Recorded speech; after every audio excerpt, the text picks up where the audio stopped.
Good morning and good afternoon. Welcome to another episode of Before Coffee.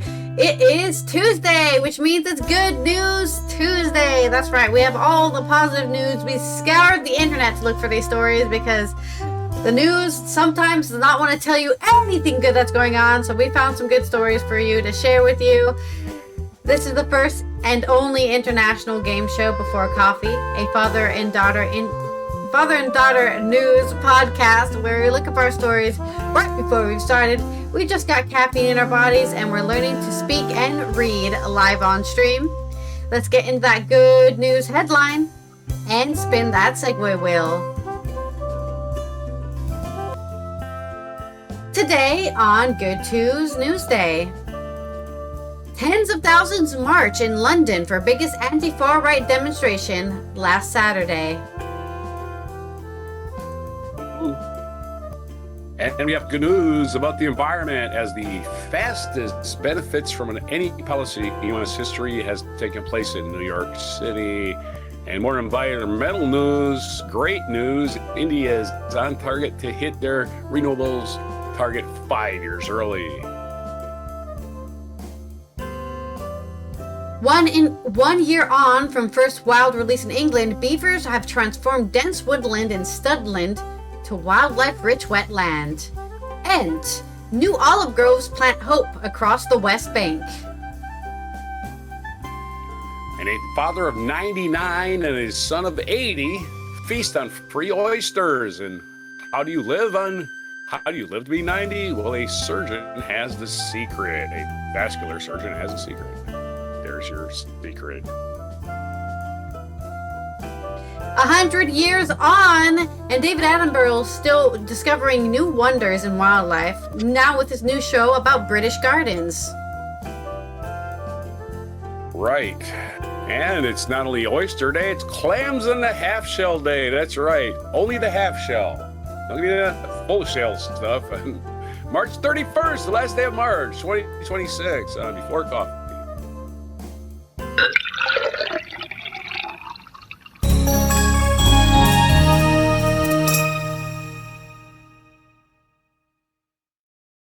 On a Bunsen burner. Yeah, you should be careful with Bunsen burners. You can Big start a strike mark fire. in my. Yeah, I got thrown out of the lab. I got a zero. I get a zero for the day. But I did. By the time I was in chemistry class, they don't even have those connected to a line anymore. They're not real. They still have all the hardware, but they don't work anymore. Probably because of that same reason. She sat us down in a lab and said before she gave us a safety lecture on the Bunsen burner, which is of course connected to natural gas. Mm-hmm. She goes, "Who lit the Bunsen burner?" Because they have the little thing, the little sparker thing, right? Right there. It's like, yeah, it lit. And of course you could smell it. Who still lit the Bunsen burner? And everybody had to leave the lab until I stuck up my hand and say, "You got a zero," and then go sit and study all everybody does the lab. So yeah, it was dumbass me. I got a zero. Live and learn. Keep your hands to yourself. Don't turn on a freaking fire device for sure. Yeah, I didn't want to sit there anyway. Okay. This class is boring. Let me start a fire. Let's roll our segue wheel. I learned something that day. That was the key to my education and my loss right there. Would have been a whole other career path, right? You could have been solving cancer or something. Yeah, that's all my fault. Here I am. Well, I hope you had enough coffee because our first segue is going to be a limerick. So get those brains working. I gotta find my notebook. A limerick, huh? Oh God! No, How many stories? Just one, right? It's a one long story, so hopefully that should be enough. Wait across the room. Okay. All right, my only story in this section today is going to be about the protest that happened on Saturday against anti-far right hate and all the stupid stuff the far right does. I am completely biased against them. This is from Bryony Gooch, great name, on The Independent. Organizers claimed that 500,000 people were estimated to have gathered in London on Saturday, the 28th of March, for the biggest demonstration ever against the far right. However, the Metropolitan Police claimed the figure was closer to 50,000. Swaths of protesters marched through the capital to Whitehall, carrying placards reading "No to Racism, No to Trump," and "Refugees Welcome" on streets lined with police officers. Rally co-organizer Kevin Courtney, chair of the coalition, told crowds gathered on Whitehall, "Our estimate is now that there are 500,000 people on this demonstration, the biggest demonstration ever against the far right. And it gives us all confidence to carry on. Thank you very much." Organizers said they had successfully outnumbered the Tommy Robinson-led Unite the Kingdom rally in London last September, according to their estimates. The far-right demonstrations, organized by Robinson, real name Stephen Yaxley Lennon, feel free to dox the hateful bastard, was attended by between 110,000 to 150,000 people, while around 5,000 were involved in an anti-racism counter-demonstration the same day.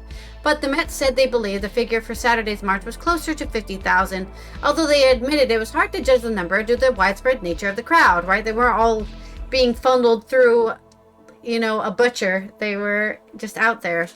There were several incidents of violent disorder at the demonstration, which left some police injured.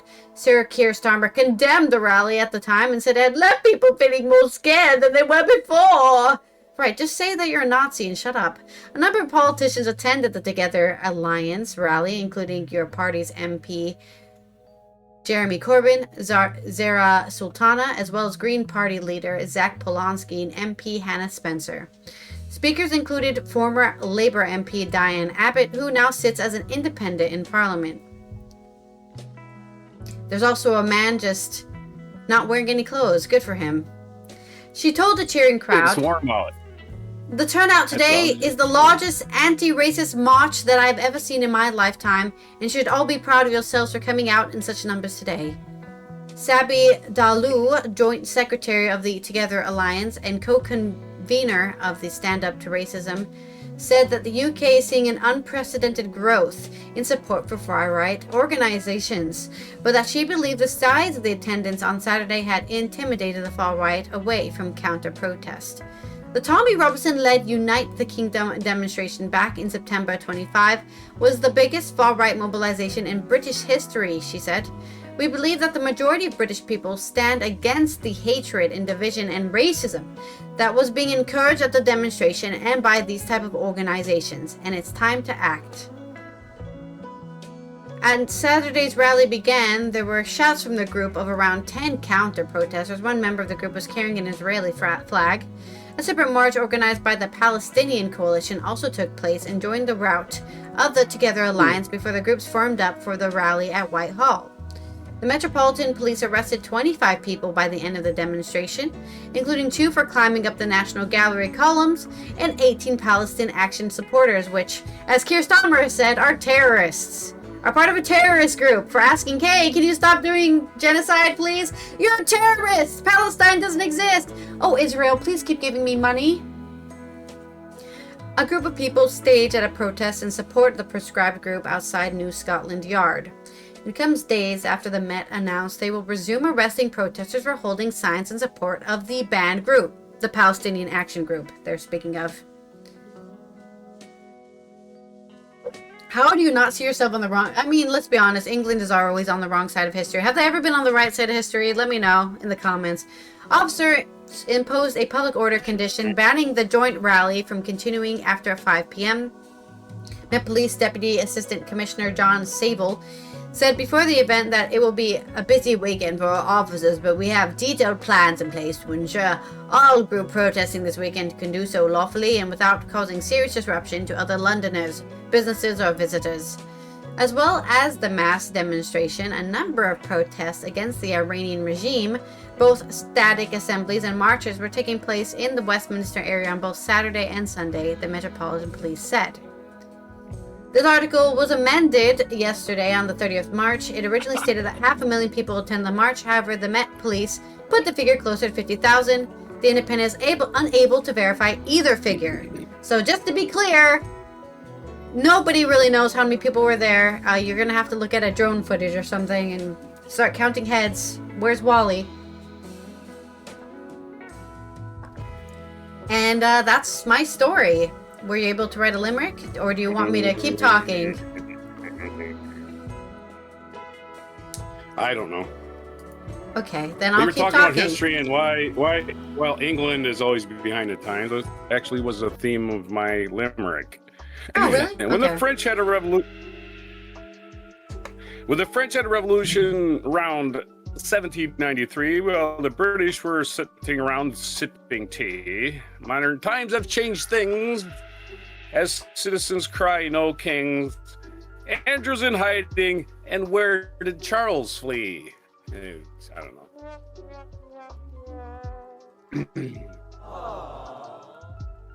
Where was Charles? No kings. No kings. No kings means no queens, too. Thank you for your limerick. Let's roll our segue for our next story.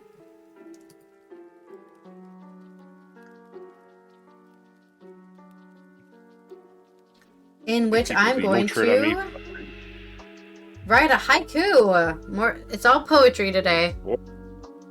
Give me your 2 stories. Okay, haiku time. Hopefully, we've got good news here. We're going to talk about the environment. So, there's not a lot of good news, but today we have some. This is from onlygoodnewsdaily.com. They reference other sources I couldn't find, so we're just going to use them.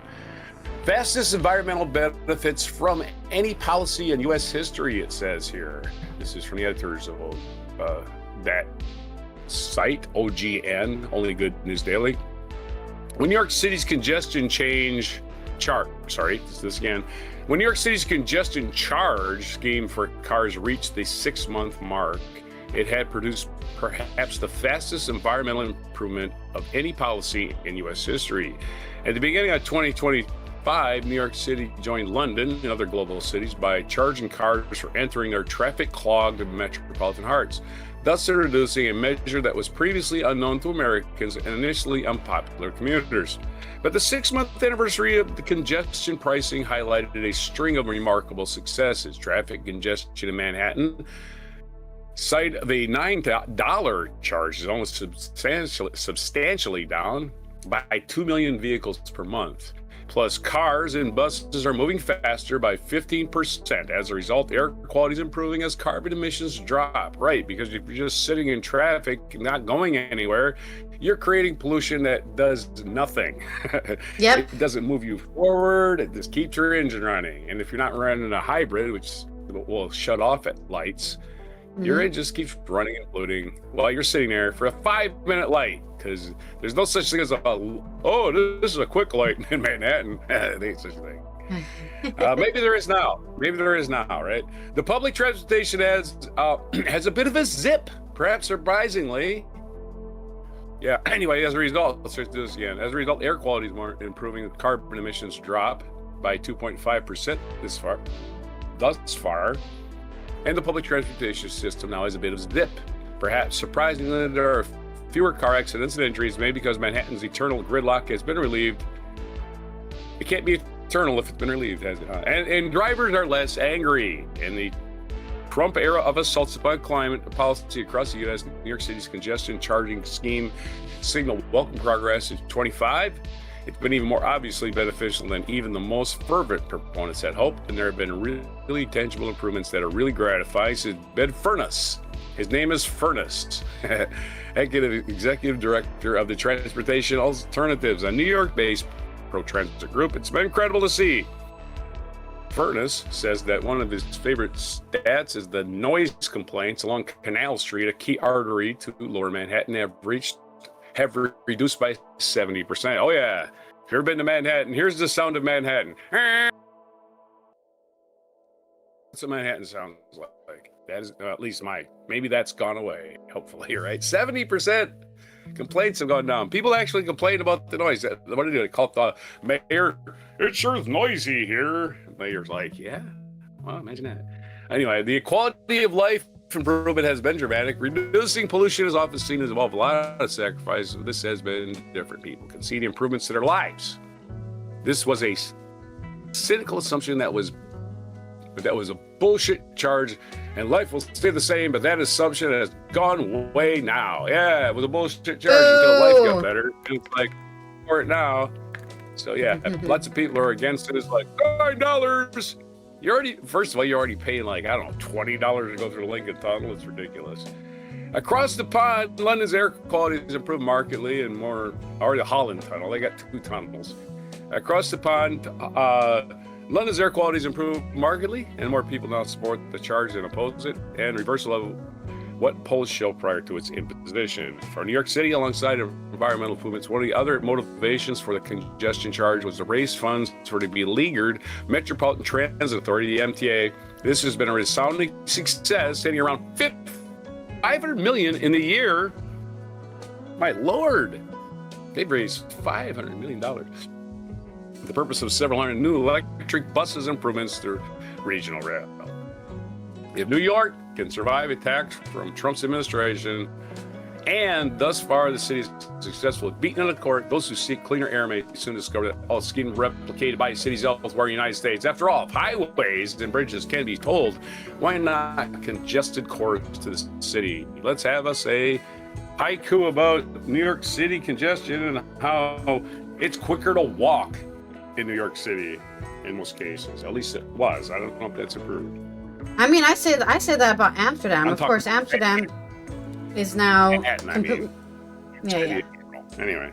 But like, I think every city is like that. I've been saying that about Amsterdam, and Amsterdam's not even a big city. It's not. A lot of people would even consider it a city. It's more of a town. Come on, it's a big city. But they started banning cars it's a world completely. City.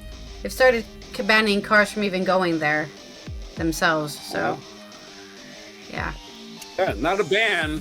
A ban doesn't raise money. A $9 fee raises money. There you go. You got twofold, right? It's like all your taxes on gasoline. What are you gonna do? You're gonna drive less to save money, but when you do drive more, you're gonna be paying us tax. The extra money you pay is going to us, right? So, and we'll build more roads, and we're building more electric. Again, more electric. And maybe some trees. This addiction to petroleum's got to stop, because we're getting wars over it, right? We're getting wars over it, and everybody's got to learn this lesson. And we're in another war, and the only reason we give even a modicum of a shit about Iran is because they have oil. Exactly. If it was Yemen, Yemen probably has oil too, but nobody runs that country. Anyway, let's have us haiku. My haiku is: clear skies breathe anew, silent streets the world can sigh, nature's calm prevails.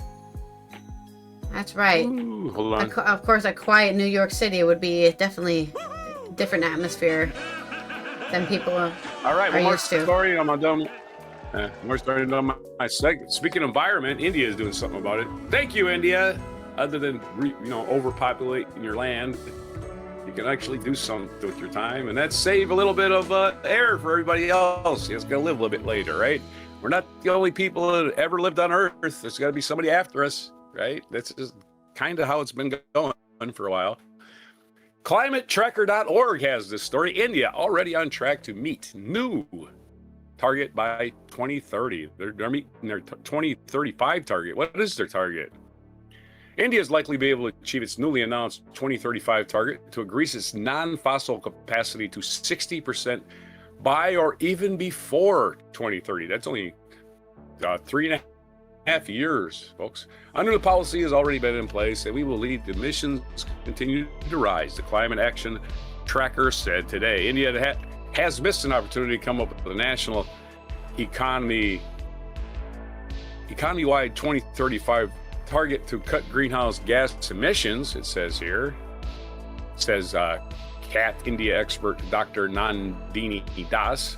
As with the 2030 NDC, India's 2035 targets are formulated in a way that makes their scope and ambition difficult to assess. So ultimately, CAT calculations show that these new targets will allow India's emissions to continue to rise and remain far from levels India could achieve in practice.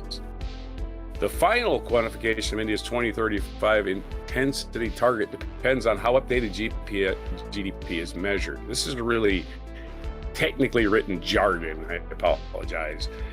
Based on the GDP prediction by the Reserve Bank of India and IMF, the target will not bring any real emission reductions given India's fast-growing GDP. This is not good news so far. Are we mistitling this story?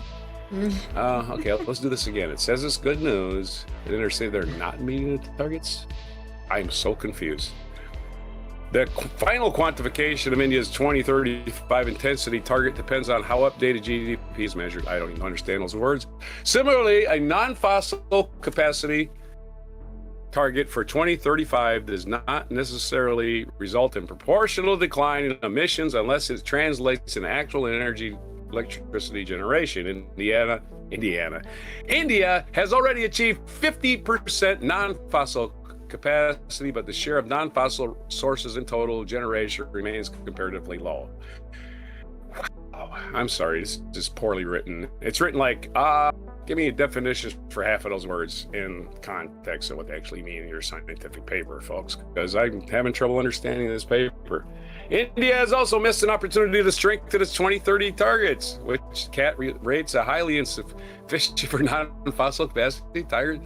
This is sufficient for transmission intensity target. This is particularly relevant given the India surpassed its target of 50% non-fossil capacity in 2025 ahead of schedule, driven by record solar and wind investments. The energy intensity target was only strengthened by 2% points from 45% in 2030 to 47% in 2035, means it's unlikely to drive significantly more ambitious action.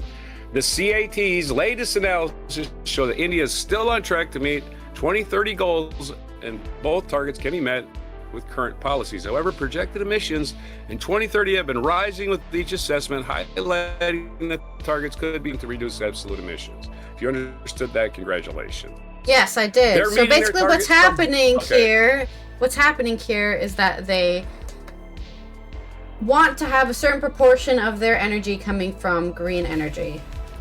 So they've done that. They've surpassed the goal they wanted to get to. They've surpassed that goal. But what the scientific paper is saying is just because they're 50% green energy doesn't mean their energy, the energy they're creating is better or worse. They're still relying mostly on not green energy to make most of their energy still. That's what it sounds like.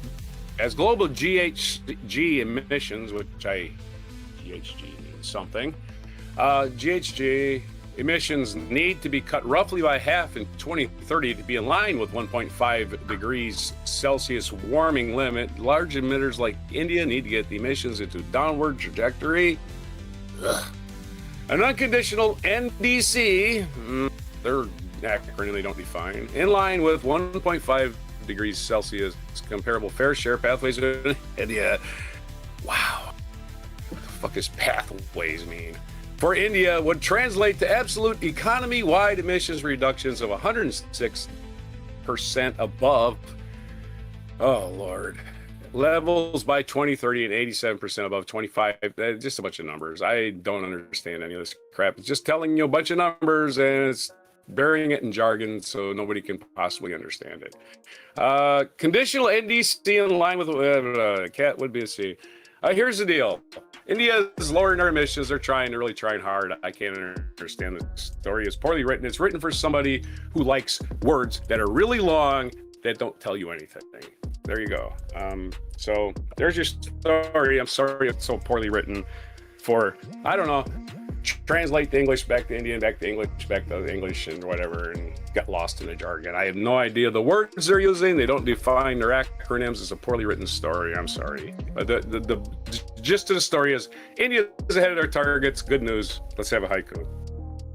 I'm never ever going to click. I mean, I can't write a haiku about something that I don't know. You didn't give me any information. You explained it. You just explained it. You explained it. You understood it. I have no idea. I don't know if that's what you're talking about. I was trying to translate.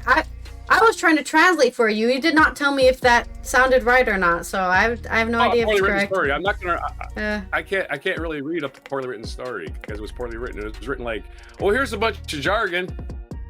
Okay.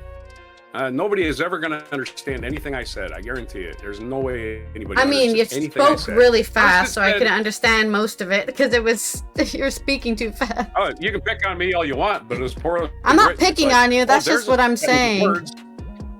It's like you don't even owe me a haiku for that. Just forget I read that story. I'll never use them for any reading ever again. They write it as if, oh, let me look up that word. Let me look up that word. Let me look up that word. Oh, there's an acronym. Where's this acronym referenced? Anywhere in the story? That was poorly written. Sorry, I apologize. It's all my fault. Just 50% green. Sun and wind dance in the breeze. India's bright dream. Yeah, I don't know what to do with this story that says it's good news and it says they haven't met any of their targets. So what are we saying good news for? No, I don't think that's what they were saying. Yes, it was. Everything in there was they haven't met their targets. They haven't met their targets. They haven't met their targets. Okay, they haven't met their targets. Yeah. No, I think they're just being realistic. That it's good that they put it in the rearview mirror. Forget it ever happened. Never happened. The story never happened. All right, just edit it completely out of the show. I'm not going to do that. Absolutely. I'm not going to edit anything. Waste of time. Let's get on with the show. That was an absolute waste of time. It was a waste of my time. You can stop talking about it if you want to be. Okay. Yeah, it was terrible. I already found a story that is actually readable about it, so. Yeah, I'm done with it. I'm absolutely. If people want to write things I can't read, I'm not going to read their story. Sorry. That was a waste of time. Okay, hypothetical is the next. You can stop talking about it now. If you want to move on, you need to stop ranting about it. BTW. Maybe stop yelling at me about it. Well, you keep on talking over me. I'm trying to tell you what the segue is. It's hypothetical. Let's go over to the next story, please. That's what you want us to do, so that's what we're doing. I apologize. Goodness. That was You're still talking about it. You can just stop talking. You can just stop speaking, and then you can stop talking about it. Okay, let's move on to our next story, which is coming out of England, which is about beavers. That's right. They introduced. I think we've even covered this story on our Good News, probably like a year ago, probably when they started doing it. Right? They've released beavers into the UK. This is probably part of the very hard push for rewilding the UK, because they basically killed all of their animals and then all of their plants, and then they're like, oh wow, why does the land suck here? Oh right, we killed all the nature. So this is part of the rewilding, where they introduced beavers last year in March to England, and now this is the result after 1 year. 1 year after the beavers were, this is on the National Trust. So the same people who are working with the sycamore gap tree. I found this article on their website. 1 year after beavers were released into the wild at Studland in Dorset, their activity has dramatically reshaped part of the local landscape, turning a previously dense area of woodland into a thriving wetland habitat. These beavers are one of the 2 pairs that the National Trust released into Little Sea Lake in March of 25, another first license of its kind to be granted by Natural England. The Trust recently added its wild release beaver numbers with a successful reintroduction of several animals on the Holnicote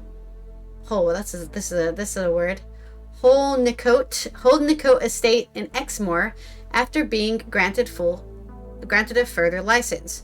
Hunted to extinction on mainland Britain in the 16th century, wild beavers are now poised to play a crucial role in restoring ecosystems, because it's almost like they're supposed to be there. What crazy. I love being sarcastic towards these stories as a environmentalist, right? Oh wait, what do you mean beavers are useful? They're not just for hats and making coats? Yep, that's right, they do stuff. Since their reintroduction, the beavers have explored widely, searching for a suitable place to establish a territory. In the early months, they investigated several locations that proved unsuitable. The female even swam by sea to a nearby town of Swanage, but was relocated to Little Sea for welfare reasons. No, sorry, dear, you can't go there. You need to rewild England. She's like, I'm leaving this place. There's no beavers. The pair have now settled, building an impressive 35-meter dam where ecological impacts, benefits, and other activity are already becoming clear. The dam has slowed the flow of a small stream, creating a deep and extensive pond. Their coppicing of trees has opened up a canopy, allowing light to flood in and create ideal habitats for plants, insects, and amphibians, birds and bats. The trail cameras have already picked up an otter fishing in the pond, as well as a barn owl hunting there, and volunteers have spotted birds like at the Red Pool and Waterrowl. General Christopher, the National Trust Wetland Project officer, said, "The effect of the ecosystem in a relatively short time is astonishing. From dense, tangled woodland, the beavers have created light, an airy wetland teeming with life above and below the water. We can't wait to see what wildlife appears this spring and summer, from dragonflies, diving beetles, and butterflies to frogs and newts, and of course all animals that feed off of them." Exactly. I mean, people don't think about this, but beavers are the forest caretaker, the natural forest caretaker. They clear up broken wood. They chop down trees that are getting too encroached on each other. They let the flood, like they've already said, right? Light reaching past the canopy so those plants on the ground can get some light instead of just the trees sucking it all up. It's important to remember that the trees the beavers fell don't die. They quickly sprout new shoots. In fact, regular coppicing like this is essential for keeping woodland healthy. Not only have the beavers breathed new life into the landscape, but there are also indications that by slowing the flow of the stream, they are helping prevent nearby road from flooding in heavy rain. Trail cameras have recently captured footage of this pair of beavers mating, indicating there could be kits this summer. Oh, little baby beavers. The general added, "It's very rare to capture footage of beavers mating, so it has generated lots of interest. But the important thing for us was that it's a clear sign they've settled in their new home. Our monitoring program, using dedicated volunteers and trail cameras, keeps us informed about the health and well-being of the beavers." The new beavers joined another pair on the lake, which have arrived there by unknown means. Just two random beavers showed up like, "Yo, is this our new neighborhood?" Prior to government licenses being granted, the pair have successfully raised 3 kits and constructed 2 large lodges, one each side of the 33-hectare or 82-acre lake. Beavers instinctively dam buildings plays an important role in climate resilience, both slowing water flow and creating wetlands. Beavers help retain water during both floods and droughts, benefiting nature and local communities. Their natural dams also filter out sediment, improving water quality downstream. Ben McCarthy, head of the Nature Conservation of National Trust, added, "The transformation already underway is remarkable and demonstrates the vital role nature can play in addressing the environmental pressure we face. It's almost like animals are part of nature and they need to be there. This reintroduction demonstrates how positively political action can result in tangible ecological recovery in a really short space of time. Replicating nature-based solutions like these is essential if the government is to meet its promise of making 30% of the land good for nature by 2030. The next planned wild beaver release on the Poobrek Heath National Nature Reserve is expected to take place this autumn, although the exact location has yet to be confirmed. I mean, it doesn't matter where it is because they're probably going to decide to move somewhere else anyways. There's your good news on the wonderful rewilding efforts in England. I'm ready for a hypothetical. Was that what I got a hypothetical? I guess hypothetical, it'd be nice if, like, we had humans with beaver tails. We'd get a lot more done, wouldn't we? Yeah, just an appendage like that. Yeah, we could start slapping down mud on people. Something to think about. Some people already got the teeth, but if you had the tails. All right, let's go to my next story, which is going to be... Oh, wrong camera. There we go. We're going to be looking at olive groves being planted in the West Bank. This is by Robin Evelay on positive.news. In rural Palestine, where olive trees have long sustained livelihoods and identity, a growing replanting movement is bringing farmers a renewed sense of hope. Tens of thousands of olive saplings are taking root in the conflict-scarred West Bank, funded by customers of the UK-based fair trade company Zaytoun. Olive trees have been the lifeblood of rural Palestine for millennia, but in recent decades, they've also been a potent symbol of resistance. Since 1967, settlers and Israeli authorities have uprooted an estimated 1 million trees amid the ongoing seizure of the West Bank land. It's a systematic act aimed at destroying a way of life and forcing Palestinians from their homes, explained Zaytoun's Palestinian director, Taysir Abrasim, who estimates around 25,000 families have been driven out of olive farming as a result. Solutions. The Palestinian Fair Trade Association, the country's largest fair trade union, has been working to revive both livelihoods and landscapes since the 2006 through the Trees for Life program, which replaces lost olive, carob, fig, and almond groves. The initiative also supplies landrace seeds and promotes intercropping with fava beans, peas, and clover, regenerative farming techniques which enrich soil health and boost further olive harvests. Olive saplings are grown in nurseries and distributed to farmers when they reach 2 or 3 years old. It can take another 5 years before they begin bearing fruit, and the trees reach maturity at 15. That's a long time. Zaytoun has sponsored, and so when they uproot 1 million trees, that means they've uprooted around maybe 30-year-old trees? Trees that have been growing there for 30 years, 15 to 30 years. Right? And they just pull them out of the ground because they are hateful. That's the only reason I can see why you do something like that. Zaytoun has sponsored over 300,000 trees since 2011. Donations for the 25 to 26 planting season topped 190,000 pounds, enough to fund 40,000 saplings. And then there's a picture of a man planting some olive trees. Trees for Life have provided hundreds of thousands of saplings to Palestinian farmers in the conflict-scarred West Bank. Under local news, cultivated land is, in theory, protected from confiscation by Israeli authorities, till up to the settlers who pull the trees out of the ground. For Palestinians, agriculture is more than just a means of livelihood. It is deeply intertwined in their history, identity, and resistance, said a PFTA spokesperson. Farming holds profound spiritual and cultural significance, serving as a powerful act of defiance against the ongoing Israeli efforts to sever the connection between farmers and their land. Through cultivation, Palestinians assert their right to reclaim their lands, sustain their communities, and fight for their freedom. Despite the long wait for trees to mature, planting brings an instant lift for farmers as well as a sense of optimism, said Abrasim. You can see that happened in their eyes, he told Positive News. Olive trees are considered part of the family, so it's like getting a new family member. We have a famous saying, they planted for us to eat, and we will plant for them to eat. We are planting for the next generation. We are planting for hope.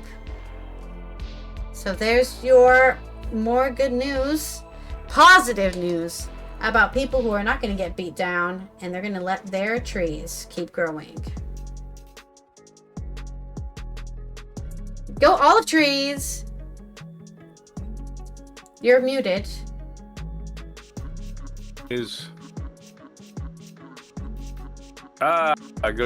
old days when Israel wasn't hated by everybody. Back when they had anything. I guess I'm hypothetically whimsical. I don't know. When the United States and Israel weren't the most hated countries on earth. Oh, those are good old days. All right, let's do something else. Really, let's continue digging down, digging their hole. Yeah, digging that hole deep, deep down. Well, we already started digging. We might as well keep going.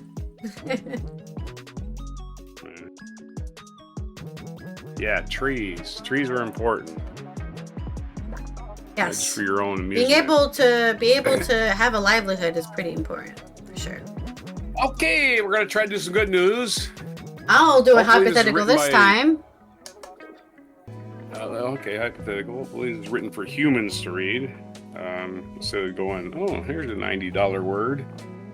Let me try to figure out what that means combined with those other $90 words. Let's read one written in plain English. This is from CBC, I believe, Canadian Broadcasting. Yeah, cbc.ca. Father of 99 and his son of 80 feasted on free oysters. What? Yeah, it's a decade-old restaurant promise. It's from Kyla McLean. For Jimmy Rush, 80, and his father, Jim Rush, 90, they have the same name, it was a delectable deal too good to pass up, even if it meant waiting more than half a century to claim. A sign posted in a local house inspired Jimmy, 80, to him and his dad to make a lifelong goal. Yep. Let's get down to the meat of the story. Since 1972, Jimmy and his younger brother and their dad would dine at Wenzel's Oyster House in downtown Mobile, Alabama, even after Mardi Gras festivities. A tradition that continued even after the family moved to Florida. Well, Florida's not that far from Mobile, Alabama. Pensacola's right up there in the panhandle. That's where they moved. You do have to drive, you have to. Orange Beach, Alabama, and Pensacola, Florida are basically the same place, in other words. Inside the restaurant, the walls are covered with dozens of quirky signs, but one in particular caught their attention. Free oysters to any man 80 years old, accompanied by his father. That's right. That's why they got free oysters. We kept asking, was this sign for real? They said yes, Jimmy, as it happens, host Neil Koskal. We said, has anybody ever done it? And they said no. That's when Rush family began to hatch a plan to become the first father and son pair to claim the offer. Wow! They did this 50 years of planning. It requires patience and willingness to play the long game, but 54 years later, on Jimmy's 80th birthday last month, he and his father finally walked into Wenzel's Oyster House to feast. Most people read that sign behind the bar and laugh. Read the February 23rd Facebook post on Wenzel's Oyster House page, but tonight Jimmy Rush walked in on his 80th birthday with his father, James Rush, 99, right beside him, and turned one of Wenzel's rarest traditions into a real-life milestone. The Rush family has been part of the place for years, and they didn't come alone. The post continued, a room full of friends, shared memories, and yes, oysters on the house. True to our founder's promise. They went out of business the next day. I was just kidding. Oliver Wenzel, who founded the restaurant in 1938, likely never imagined someone would actually take him up on the offer, said current owner Bob Omansky. The walls have long been decorated with humorous and thought-provoking signs. In this case, the message was intended as a joke. You got to remember, this is a long time ago, and now people are living a bit longer. Oliver probably thought it was something that his restaurant would never be required to fulfill, but I can tell you we couldn't be happier to be the ones to do it. The Russians are great people. That's good PR, too, for the restaurant. Go get your oyster on if you're in Mobile. Omansky said throughout the years, heading up to Jimmy's 80th birthday, he and his father called the restaurant occasionally to make sure the promotion was still valid. They're like teenage boys, right? Is this still valid? Right? You're 99, and this is all you care about is free oysters. That's crazy, right? We had around 60 people for his birthday party, which was the greatest party we ever had, said Jim. Yeah, all right, then. I guess you got free oysters. And if you're wondering what the oysters taste better when they're free, Jimmy says the answer is obvious. Yes, of course. We've been back 3 times we've had free oysters. Jimmy said the restaurant has promised that as long as there's 80 and he brings his father along, the offer still stands. That's good news for Jim, who credits a diet rich in seafood for keeping him healthy at 99. I've only been sick twice in my life, once when I was 5 and once when I was 97, said Jim. He probably just only remembers the most recent one. And who turns 100 in July. I don't see, but I hear very well, so he's blind. And that's about it. I don't take any medications at all. If all goes well, Omansky says the Rush family might get to repeat the moment next year. Jim has another son and will turn 80. Wow. There's a longevity in this family.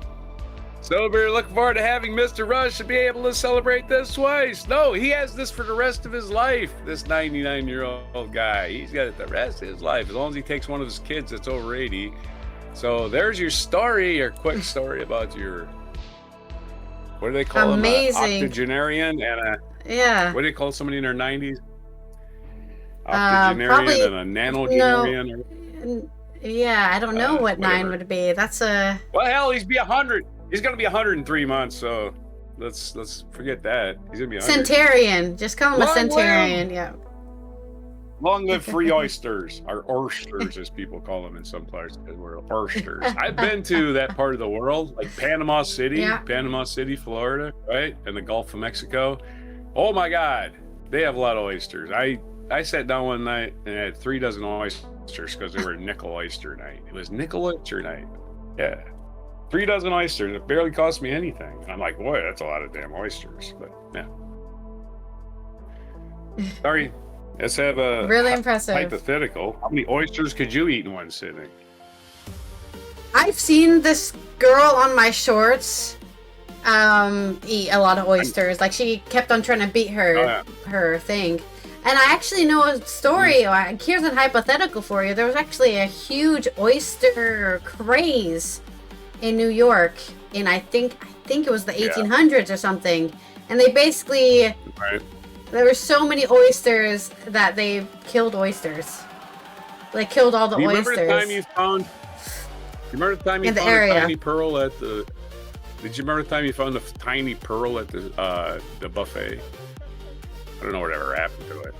I don't remember that. It was a tiny. No. It might not even have been an oyster. It might have been in a clam because clams do the same thing as oysters. Yeah, I have no idea. Anyway, that was my. But my hypothetical is that hopefully this doesn't happen, right? People don't find out the secret and start killing all the oysters again. That would be nice. Well, to not oyster beds. Have a repeat of that. They get. People make artificial oyster beds all the time so they can grow oysters. Yeah. All right. Right on. Oyster, clams. Do you have another story? Don't be shellfish. Don't eat more. Nope, I got one more story. Don't be shellfish. Only eat the oysters you eat. Ha ha ha. All right. Speaking of octogenarians and people that live a long time, we're going to talk about what's the secret to living past 90. It doesn't tell you the secret to living past 100, but I bet you it's close to the same thing. And it's stretching out, not just your muscles and your ligaments, all your blood vessels need that exercise too, right? They need air, they need blood. Otherwise, they collapse on themselves. And you get hardening of arteries, that kind of thing. Dr. Rama Malik revealed the secret to maintaining cardiovascular health well into old age. This is from ladbible.com. Emma Rosemurgy. Rosemurgy's her name, that's right. A vascular surgeon shared what habit she believes the secret to living in your 90s, and it's not good news for those of us who have desk jobs. Yeah, sitting on your ass ain't gonna help. Dr. Rama Malik has revealed that one habit of all of our longest living patients have in common is simply never letting the body sit still. The medical professional has suggested people should be actively training their veins rather than just hoping they hold up to achieve longevity. We study long-living populations for their diets, their stress levels, and their genetics, but as a vascular surgeon, I look at the ultrasound scans. She told her 103,000 followers on Instagram. I recently treated a 92-year-old patient who had a clear, flexible arteries of a 50-year-old. I wonder if she stole them. Yeah, she stole them in her sleep. When she asked the patient about her lifestyle, his daily routine reflected medical research has often revealed that living... When she asked the patient about his lifestyle, his daily routine reflected medical research. What medical research has often revealed that living long... That's not an actual sentence. They need to re-edit that sentence. According to Dr. Malik, the main sign that a person is aging healthy is something called endothelial flexibility, which refers to the blood vessel's ability to smoothly expand and contract, allowing blood to move freely through the body, delivering oxygen, avoiding plaque from building up. Getting oxygen to your blood is very important too. Cardiovascular, making your lungs expand to their biggest, capacity, very important also. While people are often led to believe that intense exercise is a key component to cardiovascular health, Dr. Malik says a consistent low-grade movement throughout the day is much more important. In many of the longest living patients, circulation is constantly being supported by small, simple habits repeated every day, she said, adding that one of the easiest habits to build is a post-meal flush. The habit simply means to go on a short walk within 30 minutes of eating, which helps the body manage blood sugar levels by boosting circulation at the same time. It means something Germans have been doing for millennia. Well, maybe not millennia. It works like acting like a pump for your circulation, pushing blood through even the smallest capillaries before there's opportunity to stagnate. Another thing you can do to try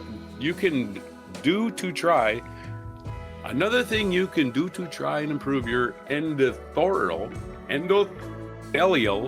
flexibility. That's the flexibility of your arteries. which acts as by exercising your blood vessels, which Dr. Malik explains are muscles in need of working out too. This method works by forcing the veins to rapidly constrict under the cold before expanding once again. Once you step out of the cold water, there you go. That's one of them things the Germans do too, right? They get the saunas and they go, oh, it's 10 degrees outside. Let me get a hot sauna. He also said many older patients elevate their legs, rising them above their heart for around 15 minutes to allow blood to flow to lower limbs, back, and kidneys more readily, reducing pressure in the leg veins and helping remove metabolic waste. So there you go. Exercise is not have to be strenuous. It just has to be timely.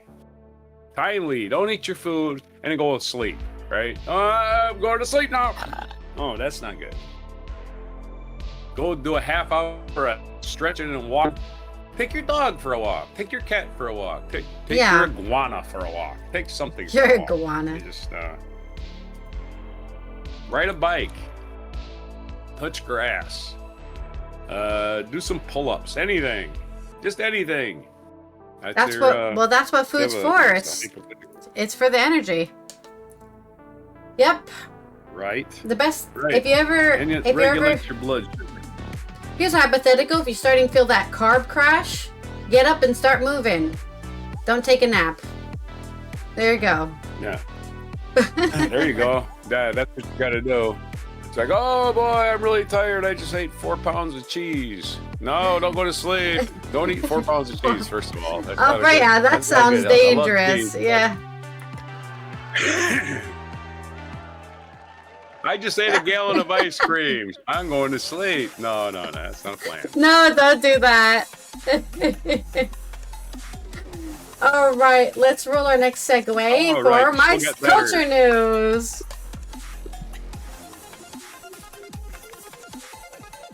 Culture.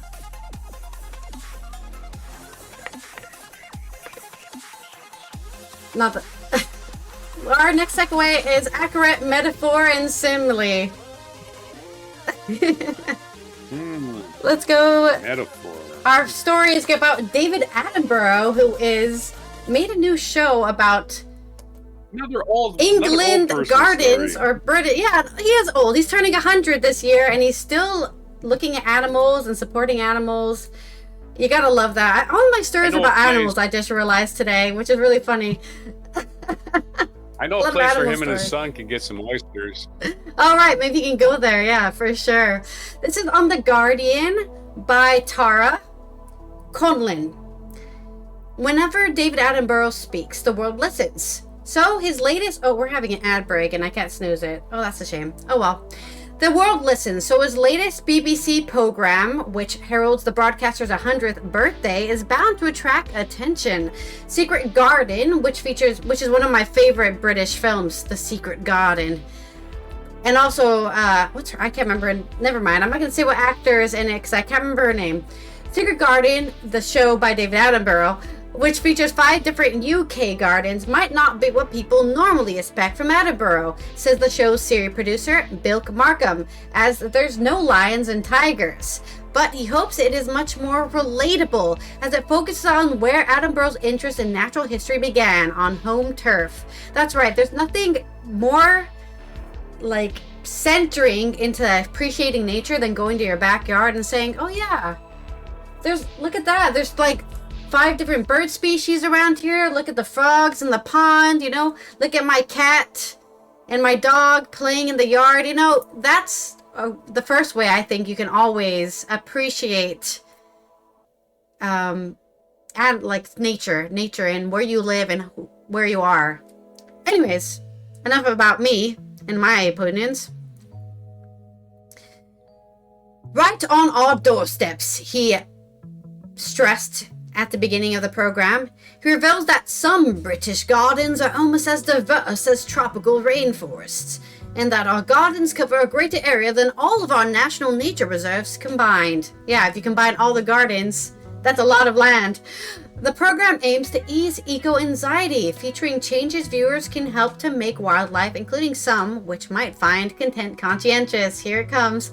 Secret Garden estimates that the 9.5 million pet cats in Britain may kill approximately 55 million birds every year. Attenborough reveals that putting bells on cats reduces pet cats' hunting successes by a third, and raising bird feeders higher also cuts death.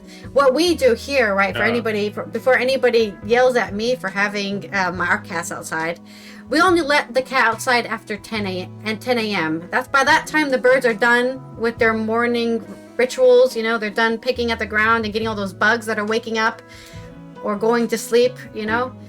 And then that's when the cat is let outside. And then honestly, she's never killed a bird. Our cat has only ever killed mice. We've only seen her catching mice. So at least I'm not guilty of this. And Racing Bird Markham explains that the current situation is unfair on the prey because cats are the biggest predator in our gardens, and they're also not naturally supposed to be here.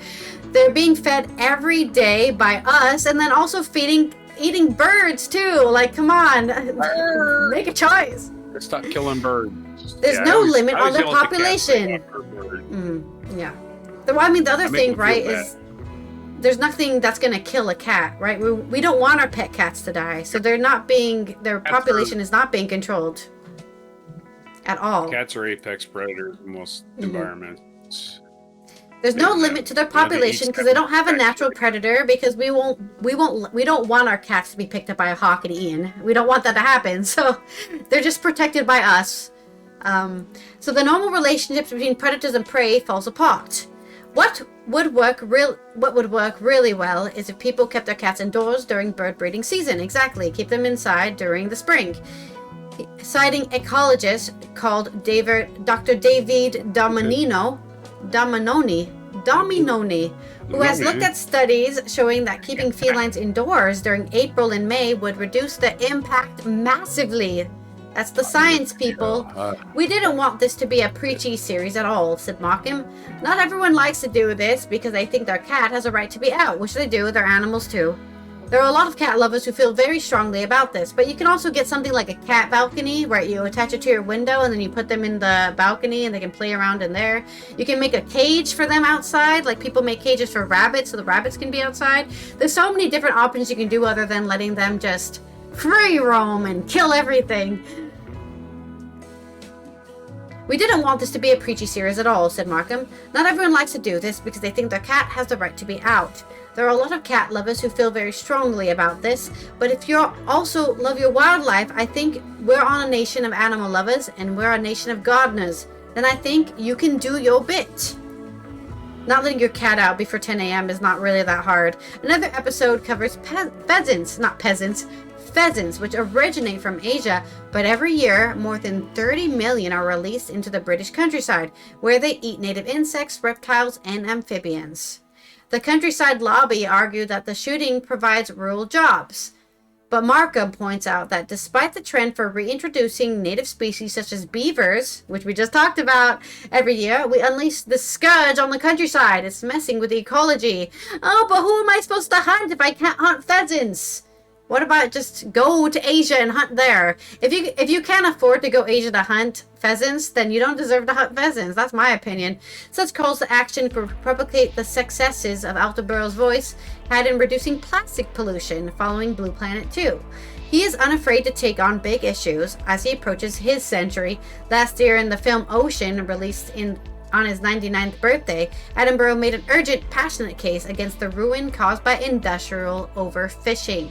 Cat owners in the countryside lobby might argue that Secret Garden is one of the most contentious UK-focused natural history shows narrated by the presenter, but Markham says that UK loves animals, gardens, and David Attenborough. So if Secret Garden succeeds in encouraging people to rethink what their gardens can be, it will be in no small part due to his influence, he says. Despite his years of experience, Attenborough was surprised by the incredible things living in our gardens, Markham added. Probably the first animal he's ever saw was in his garden, and that quite conceivably set him on the path of being the world's greatest naturalist. Markham also hopes the show will be comforting, as a lot of us have eco-anxiety. We worry about climate change and feel that there's nothing we can do as an individual. But there is. What you can do is go into your garden, or even have a garden to begin with, right? The more green stuff you grow, the more you can reduce carbon footprints. There are 25 million gardens in the UK. 80% of those have access to gardens, and you can make 1 or 2 little changes in your garden to help the environment. He gives the example of planting a cheap native tree, which helps increase the supply of caterpillars for birds. The idea for Secret Garden grew out of the increased interest in gardening during lockdown. Markham calls gardens unsung heroes, where the laws of the jungle still apply. An average patch can contain about 2,600 species of animals and plants. Highlights of the show include a pine marten hunting sand martins in the UK, filmed for the first time, an otter hunting ducks, mayflies and damselflies fighting in a scene similar to the famous Snakes vs. Iguana sequence from Planet Earth 2, and a field mice leaving landmarks to find their way home, Hansel and Gretel style. So if you want to watch this new Secret Garden, it's starting on April 5th on BBC One in the iPlayer. I'm sure you can find it in other places in other countries. This article was amended on March 31st because Dr. David Dominoni has looked at studies on cats rather than having conducted his own studies, as an earlier version said. So there's all your information about how you, yourself, not just in the UK, but everywhere around the world, can open up your own garden, make some changes in what you do, and you can change the environment for the better. And it's not the end of the fucking world, okay? We're not at the end of the world yet. Our gardens aren't catching on fire yet. Are you ready? You're muted, by the way.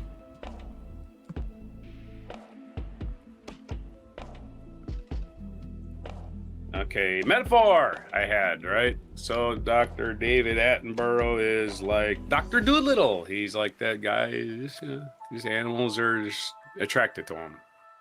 It's a metaphor. Okay. They love him. No, that makes sense. What that I makes spun, sense. I'm stuck with that. I'm stuck with it. So that's all I got. Next story. This thing is free. Also, I got your video on Facebook. Yeah, let's roll our segue. Video, fun little video there. Hopefully, our next segue is 4 minutes. You can always fade it early. I'm going to give you a mixed metaphor. Last day of history. On March. Last day of March. Might be the last day of history. The way things are going. Pretty soon now we'll have that. We'll have that for you, the last day of history, and we'll just sign off and check out. You got a metaphor, a mixed metaphor? Yep. Mixed, that's different. Okay. The first Roman Catholic Mass in the Philippines was celebrated on this day in 1521 at the island of Limasawa, I guess. That's a big event for somebody. I don't know why. But 1596, French mathematician René Descartes. That's how you pronounce it. Descartes. Widely considered a father of modern philosophy and perhaps best known for the famous phrase, I think, therefore I am. I think. Say the last part. He just said, I think, therefore I am. Therefore, in other words, consciousness makes me a being, I guess. Consciousness or self-awareness or whatever you want to call it. 1732, composer Joseph Haydn was born in Rohr, Austria. One of the most important figures in the development of classical style and music during the 18th century. I never met the man, so let's give him all his props for now. 1854, U.S. Commodore Matthew Perry signed the Treaty of Kanagawa in Japan, ending the country's period of seclusion. Yeah, Japan stopped being secluded in 1854. Well, not immediately. It didn't happen overnight. 1870, Thomas Peterson Mundy of Perth Amboy, New Jersey, became the first African American to vote under the 15th Amendment to the United States Constitution. On this day, 1870, it must have been a primary election of some sort. Maybe it was probably just a local election. 1889, the 980-foot Eiffel Tower was inaugurated in Paris. So happy anniversary to Eiffel Tower. It's still there. And we went there a couple years ago. It's made of wrought iron, technological masterpiece created by Gustave Eiffel to commemorate the centenary of the French Revolution. Vive la Revolution. 1928, Canadian-born ice hockey player Gordie Howe was born in Floral, Saskatchewan, Canada. So he's turning 98 today. He passed away a few years ago. The Gordie Howe Bridge famously finished, I think, at one between Detroit and Windsor, Ontario. 1943, Oklahoma debut on the Broadway, Not the State, the play by Rodgers and Hammerstein. Launched a golden age of American musical comedy that lasted through the 1950s. Wow, it was the golden age of musical comedy. So if you ever want musical comedies, you have to go back to the 1950s. Sorry, folks. Or 1943 to 1950s. The golden age. And you have to be on Broadway. You can't wait to film about it either. You have to go back in time. Oh, dear. 1948, Al Gore was born on this day. He served vice president for 2 terms and won the 2000 election, but the Supreme Court said otherwise, and we've been screwed ever since. 1968, U.S. President Lyndon B. Johnson decided he was not going to run for re-election. A big fucking mistake. Oh, no, people don't like me. Oh, my poor ego. Again, stop doing this shit. You wanted to be president, so fucking be president. Don't just sit there. That's what had led to Nixon, by the way. It led to Nixon. Nothing good came of it. Even though Johnson was totally floundering, Nixon made it worse. Nixon started bombing Cambodia. Right? Let's not act like, oh, Johnson screwed up the Vietnam War and Nixon rescued it. No, Nixon was in office for 5 years before the Vietnam War treaty was signed. He was out of office. He was already resigned before the Saigon fell. Nixon totally messed up Vietnam. He made it even worse. They turned it into a killing war. He turned it into a body count war. So Johnson shouldn't have done that. I don't care how unpopular you are. Fuck everybody. Stay president. You won the election. Stop it, man. Run for re-election. I hate these cowards, man. I hate it. You stand up for your convictions. You're in it to finish it, man. That's what got us Nixon. As bad as Johnson was, Nixon was worse. 1980, American track and field legend Jesse Owens died at the age of 66. He only hit 66. If you want to be a track and field legend, you don't live very long. He won 4 gold medals in the 1936 Olympics in Berlin. With the weight of the world on old Jesse Owens. 1992, the USS Missouri, site of the Japanese surrender in 1945, formally ending the World War II, was decommissioned, and it was the last U.S. battleship still in service. 2008, American director Jules Dassin died at the age of 96. Master of film noir, he made a film called Rafifi in 1955. Our featured event in 1918, the U.S. implements daylight savings time. On this day, maybe we'll get an explanation here. Let's see what it is. On this day in 1918, President Woodrow Wilson's Standard Time Act went into effect, which advanced clocks by an hour. Also called wartime because of its implementation during World War I. The time change was designed to conserve fuel by reducing the need for artificial light. It still makes no fucking sense. However, daylight savings was largely unpopular. Groups that arose early, such as farmers, were its harshest critics. Farmers are harshest critics. After being implemented and repealed in various forms over the years, in 1966, the government set the Universal Time Act, which standardized daylight savings time nationwide. This conserve fuel, reducing need for artificial light, complete horseshit. Just changing hours if you're worried about that. For that. Let's go back to winter time forever. Or just pick a time and stick. It just makes no sense. This explanation still doesn't make any sense. I understand. Factories wanted to save artificial light. Okay, so the day the sun is only out for so long a day, make that your work day every day. Hey, tomorrow get to work at 6. That's when the sun comes up. Hey, tomorrow get to work at 6:05. That's when the sun comes up. Seems like a logical conclusion. Not making the entire world reset their clocks for your poorly run factories is stupid. Our born Zaha Hadid, British architect, born on this day. She's still around. She was born in 19. Oh no, she's not still around. She died on this day. Okay, all right. No. She was born in Baghdad in 1950. She died March 31st, 2016, at age 65 in Miami. So she became an American at some point. Other birthdays today, it's Johann Sebastian Bach's birthday, 1685. The German composer is also Joseph Haydn's birthday. He was born in 1732, Austrian composer. Cesar Chavez, American labor leader, 1927. We're all supposed to hate him now because he's been dead for 30 years. And 1948, Al Gore. We already did Al Gore's birthday. Happy birthday, Al Gore. National Day calendar. It's a bunch of shit today. It's like National Crayon Day. So get your crayons out. Make yourself a nice picture. Color in inside the lines or outside the lines. I really don't care.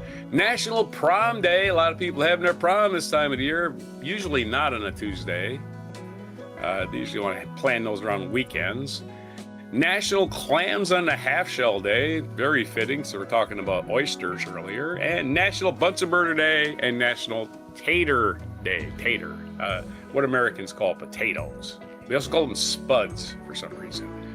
So those are your days, everything, your haikus, your metaphors, your hypotheticals, everything. Oh, and a limerick. We did have a limerick for Tuesday, March 31st, 2026 on Before Clams and a Half Shell, taters, and that's it. Clams and a Half Shell and taters. That's sounds like we are ready to draw out this clam of a day and draw out this clam of a day. Bad reading. And get roasted like a potato. Tomorrow is April Fool's. Don't forget it.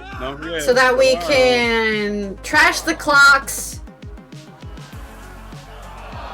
And what did Al Gore run on? Save the environment, right? He ran on a whole thing about the environment. He ran on putting Social Security in a lockbox. That's what he ran on. Okay, but I mean after he couldn't... No, I mean like later after he didn't get elected. Environment. Yeah, he was all about the environment after that. Yeah. He wrote that book, An Inconvenient Truth. Mm-hmm. We're fucking up the environment. No, don't tell us that. Good thanks, Al Gore, for letting us know. Shoot the messenger. Shoot the messenger. Shoot him. Yeah. He's got bad news. How dare you tell us the obvious that we're destroying the environment? Yeah, it's so obvious. But just, hide your head in the sand, so to say. Okay. Anyways, let's see, are there any international days today? There are not.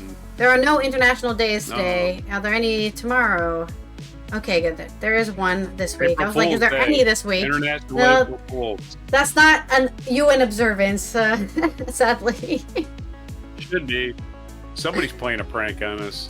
Thank you, Desi, for stopping by. I hope you're having a good Tuesday. This has been Allison here from the Netherlands, Roger from the East Coast of the US, as we finish off another good Tuesday here on Before Coffee. Thank you, everyone who is subscribed and supporting us on Patreon. If you're not subscribed, you can check out the Before Coffee podcast channel on YouTube. Please subscribe there. We need more subscribers on there. Thank you, everyone who's already subscribed, already following. Man. Exactly. Make sure you're subscribed. Check your notifications. Turn those on so you know when we post a video or go live. Unsubscribe you. Check out Friday's episode. I posted a Friday episode without the mic drop because we got copyright strike on that. So check out Friday's episode if you missed Friday's episode. Not have a copyright strike today. And here is our mic drop moment. All right. This is we don't normally do Cajun numbers. some comedy. But this one right here was real popular last year, and we'd like to do our rendition of it. Algorithm on YouTube, and it's like, I remember I was in Wales, right? I moved to Wales shortly after the song came out, and it was on the radio in Wales, and I'm like, oh, really? They really got popular, huh? Right. And the crowd, you gotta look at the age of the crowd here. Some people playing a retirement. I can't believe you learned Korean for this. In a country accent, right? It's bluegrass singing style. I thought he was going to just sing it in English translation, but he's singing it in Korean. That's crazy. That's impressive. I listened to BTS for 10 years, like, singing these songs in Korean. Oh yeah, now that's a nice little jig there. You guys are dancing.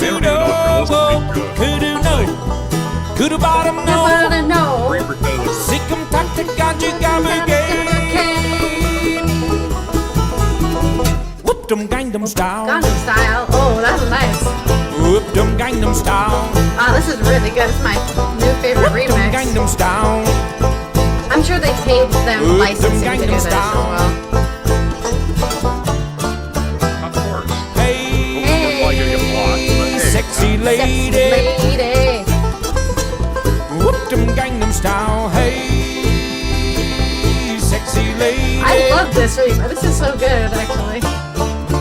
I don't know if I told you, I've been listening to a lot of bluegrass with my neighbor that moved in like 3 years ago, I think. He loves American bluegrass. A Dutch guy listened to bluegrass all day long to his walls. Then he moved out sadly, but no more bluegrass for us.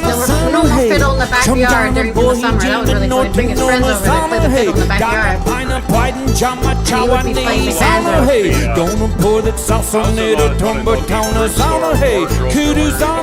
Oh yeah, I got all this clothes from the Goodwill. Man, that banjo player is going crazy.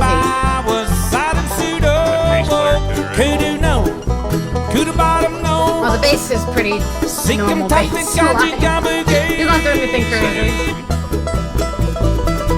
Whoop them Gangnam Style. Whoop that Gangnam Style. Of course, Gangnam Style is a district in Seoul where all the rich people live. So he's basically just bragging about, dressing well and being rich. The lady in the yellow, sexy lady. Like a puppy dog trying to figure out what to do. Whoop them Gangnam Style. Hey. The other funny thing about this song is the choreography includes somebody pretending to ride a horse. So this is actually like a meant to be collaboration. Baby, Oh no, here we go. more jump. He's even doing this part. This is crazy. Korean, Korean, I know. Baby, not a more jump. I don't know what You know what I'm saying? Whoop them Gangnam Style. I know the words to this song. Sexy lady. I am guilty. Whoop them Gangnam Style. Hey, I'm really enjoying this. This will put anybody in a good mood, I sexy think. lady. I think this song is 20 years old now, right? Very old. Whoop them Gangnam Style. That was great. That was amazing. All right, now. I enjoyed Hey, that. if you like this one, you'll love this one. Just go to the link. Thanks, Okay. Larry. That was name of that band was the Cleverly Brothers.